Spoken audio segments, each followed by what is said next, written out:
When I was in elementary school, there was a house nearby where an elderly couple lived. Children would often gather there, like at a daycare center.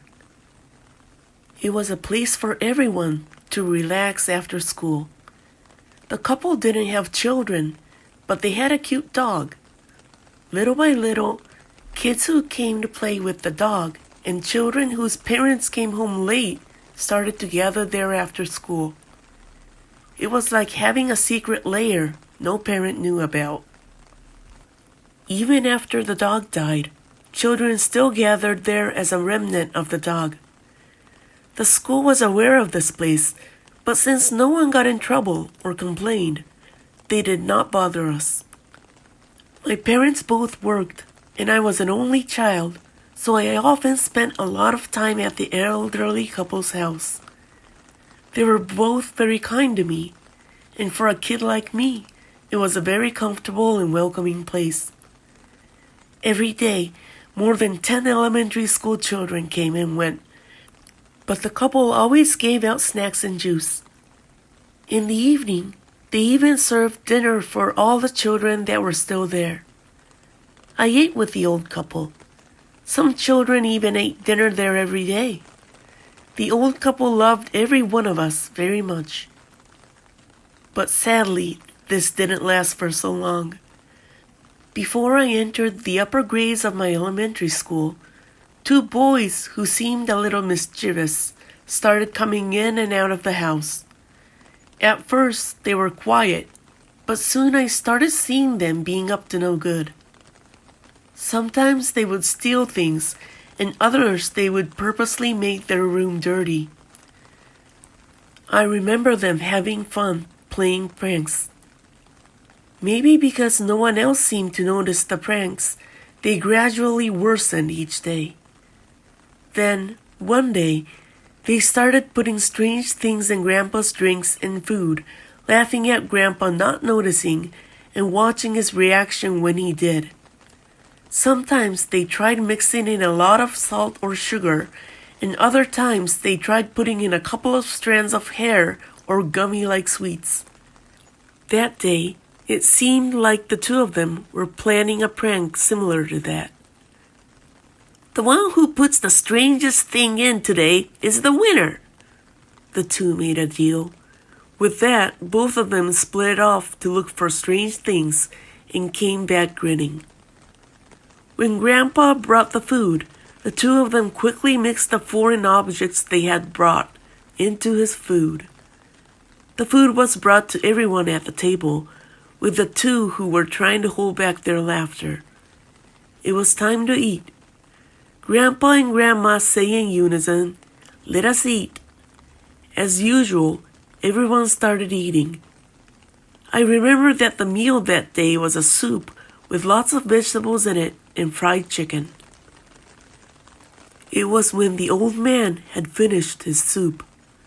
The 2 of them looked at the old man, who didn't react, and looked at each other with sinister grins. Vomit spurted out of the old man's mouth, unable to evade the table. It got right in the face of the girl sitting in front of him, and she panicked and started crying. The old man kept vomiting profusely, this time on the floor in large quantities.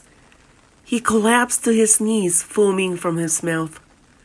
The 2 who caused this had pale faces and their mouths were trembling. I was so scared that my hands were shaking, couldn't even move, and just started to cry. His wife cried out in panic, "Dear, what's wrong?" while stroking Grandpa's body. "Grandma, call an ambulance," one of the kids shouted. Grandma quickly called an ambulance while desperately calling out to her husband. Grandpa was shaking violently and could only groan at this point. There was no reaction to Grandma's calls. The school faculty came to their house right when the ambulance arrived, because Grandma had called them as well. The teachers told all the children that they will take each of them home immediately and will handle things from there. 3 teachers divided us into groups of those who lived close to each other and took us home. They went around explaining the situation to each of our parents. That day, the image of Grandpa was etched into my brain forever. I was in such a shock that I couldn't speak properly for a while. In the end, everyone's favorite grandfather never returned home that day. Everybody was talking about this incident at school, among parents, and the town. Several students and teachers came to ask me what exactly happened, since I was one of the witnesses, but whenever I tried to tell them, I would start crying uncontrollably and no words would come out. Later, the police announced that the grandfather's soup had a high dosage of rat poison, but it was dismissed as the grandfather, who has poor eyesight, put it into his food himself, mistaking it for medicine or something. A school assembly was held, and us kids were told not to go to the old couple's house from now on, but pray individually for Grandpa's soul. Everyone around my family made my parents feel like their child has been involved in the accident, so they told me never to go there. And within a few months, a rumor started to circulate around the area. I don't know who started it, but it spread saying the food served there was poisonous. The kids that still went to visit Grandma slowly stopped going there, and now we don't see anyone near the house anymore. I saw Grandma a few times in the garden, saying hello to the children with a lonely look on her face, but I followed my parents' instructions and went back to my house without stopping by. A year had passed since I stopped going to the old couple's house, and the old lady passed away. I didn't hear the details of her death, but I think she died of an illness. It was around that time. Among school children, rumors began to spread that the ghost of the old lady still lives in that house. Well, it's a common story every elementary school has. It's not surprising that rumors would spread after something like that happened. One day, when I had a day off from club activities and got home early, I stopped in front of the old couple's house for the first time in a while and stared at the place I used to hang out so often. It was a house filled with many happy memories. I was gazing at the empty house and feeling sentimental, thinking, it's become so lonely. At the same time, a big black mass appeared in the garden. Huh? I rubbed my eyes and looked closely. It was Grandma. But at the same time, it wasn't her. Now, her eyes were wide open, so wide they almost popped out of her head.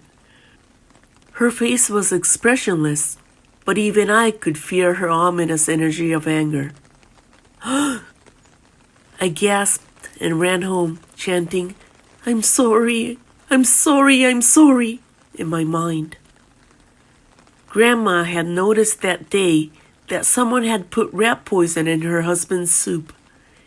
And even after her death, she was still looking for the person who had taken her beloved.